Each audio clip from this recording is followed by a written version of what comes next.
In Philippians 2, verses 3 and 4, the Apostle Paul writes this. He says, "Do nothing out of selfish ambition or vain conceit.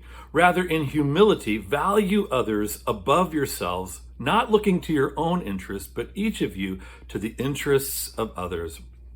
Well, with these words, the Apostle Paul is calling us to humility, calling us to care for and to serve others. And we need to recognize that these were really countercultural ideas in Paul's time. Both the Greeks and the Romans equated these things with weakness. They were empire builders. They valued power and strength, not these kinds of things. And you know, the truth is that we're actually not that different than the Greeks and Romans.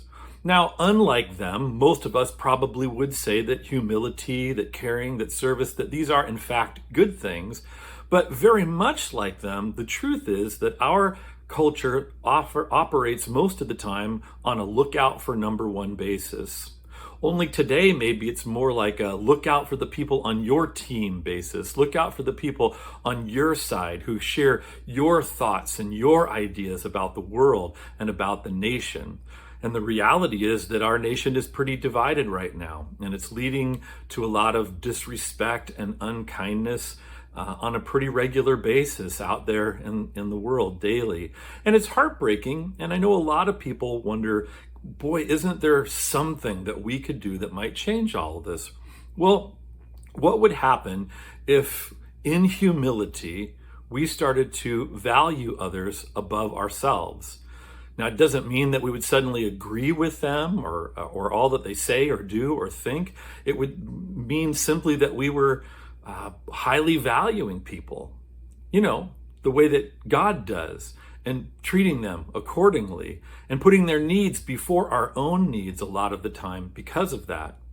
Now, I know it's a dream that everybody would begin to do that, but you know, it's actually not a dream for people of faith.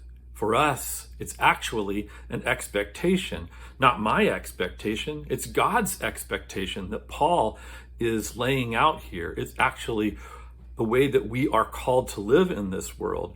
And we need to remember that the next time that we're bothered by people, the next time that they say or do things that we don't like or have different values or opinions or politics than we do, we need to remember that we are still called to be followers of Jesus, to be humble and to seek to value others above ourselves and to care for them.